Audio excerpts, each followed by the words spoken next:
有，15分钟，快要16分钟，这就是我们的早餐。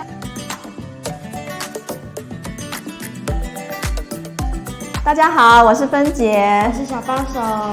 今天呢，我要做一个快速、营养又健康的早餐。然后，一般妈妈其实早上时间都非常匆忙。首先呢，我要先聊聊为什么早餐很重要。大概是在7点到9点这段时间，我们要吃早餐。在按照中医理论的话，就是胃经的时间。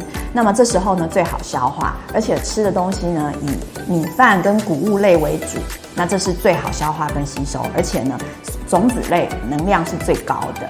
那到了这个9点、11点中间呢，这个走到脾经，好，那脾经的话呢，就是主运化嘛，好，它就把这个我们早上吃的养分呢送往全身，好，那所以其实吃一个营养又丰富的早餐，那么这个身体的能量就会很充足。好，那我一开始之前呢，我要先准备一下我们的谷物类的食物。那我呢比例是这样子哈，我先把它装在一个大桶子里面。那这样子呢，以后我们在操作上，哈，不管你是做松饼、做蛋糕，或者是面包类的东西，对，糕点类的，都很适合。高钙粉，好，亚麻仁籽高钙粉，绿拿铁也可以放。好，这个是最多的。这比例是多少呢？这个大概占4成吧。4比例4啊，所以最多的是它。啊，另外高钙粉哈，高钙粉，而且高钙粉呢，我觉得非常多钙，很适合大人小孩，它有一点牛奶的味道，超好吃的。对，豆浆粉，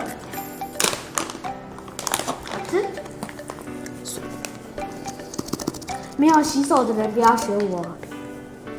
好 F16，好，这是营养谷粉哈，它有很多种。好，根茎是有一点棕色的颜色。加了 F16，我的感觉哈，就是我的蛋糕糕点哈，它会比较蓬松。十谷粉，这十谷粉呢是在新化老街买的哈，然后我觉得它会有一点厚度，在我的谷粉。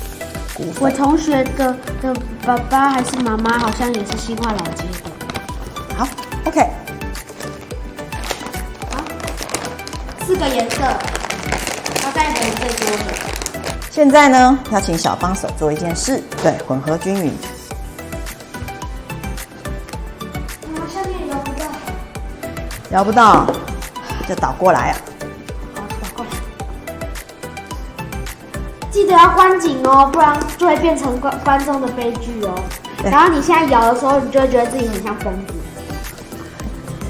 有那种感觉。摇。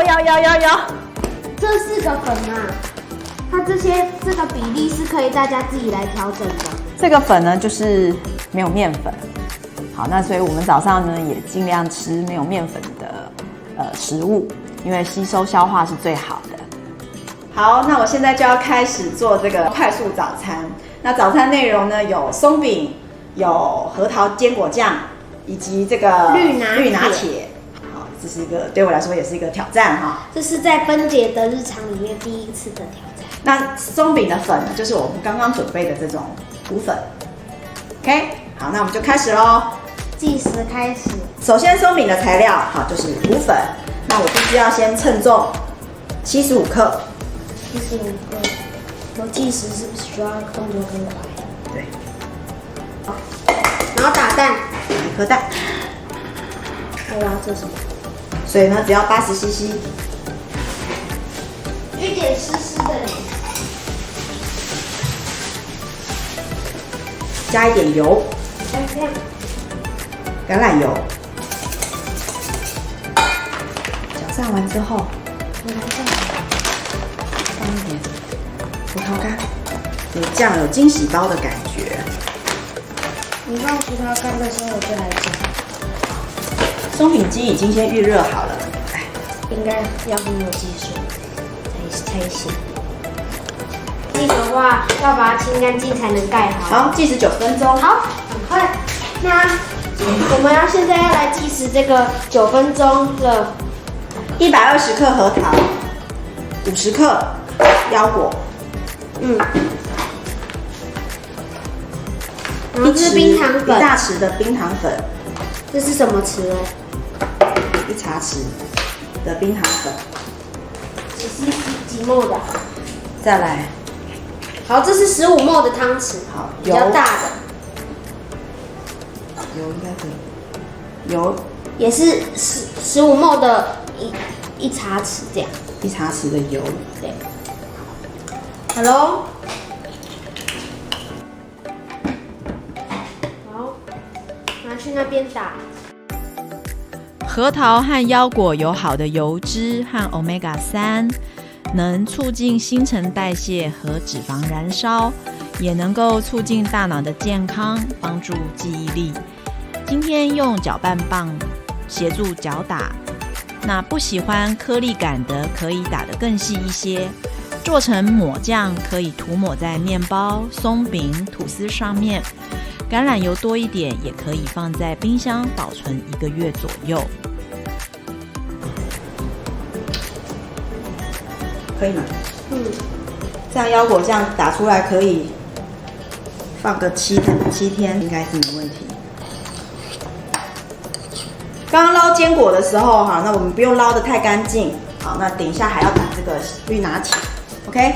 好，那绿拿铁呢，这边有青菜，好，青菜呢我刚刚已经先洗好了，切小段。好，那青菜呢要放到热水去煮。松饼的是，我去开松饼。青菜一定要热水烫过，才不会有这个虫卵。绿拿铁里面有蔬菜、水果、谷类和坚果，能大量补充食物当中的营养。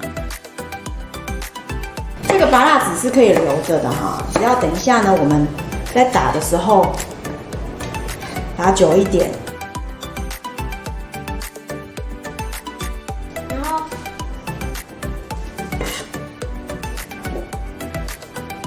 然后呢，我们刚刚的粉可以加下去，粉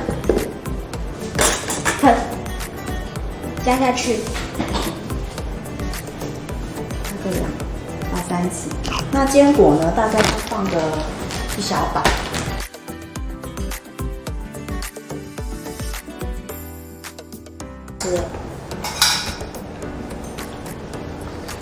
好，那食材呢，大概水就盖过食材就好。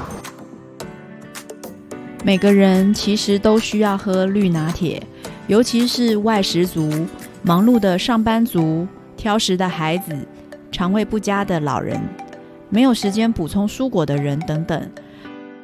好，时间到，这个大概打了1分钟左右哈。打熟是绿色的哈，结束就是这个样子。绿色的，好，很 OK。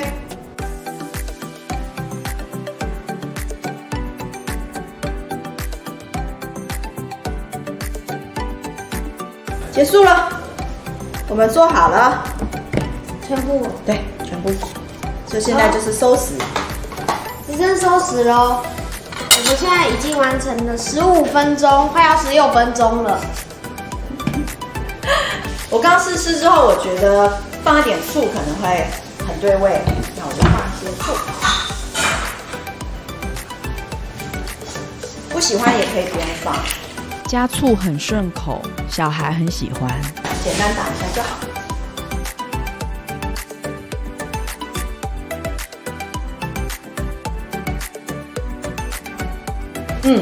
好喝。这个醋是果醋啦，哈，这次选的是玫瑰花醋。这就是我们的早餐。这个松饼可以配上这个核桃腰果酱，所以就可以把它抹在上面当松饼配果酱，再配一杯绿拿铁。我觉得平常上班的时候喝这样子，然后呢就可以出门了。很健康，很健康又快速。对，肚子好饿啊！你很震惊为坐，松松开始了吗？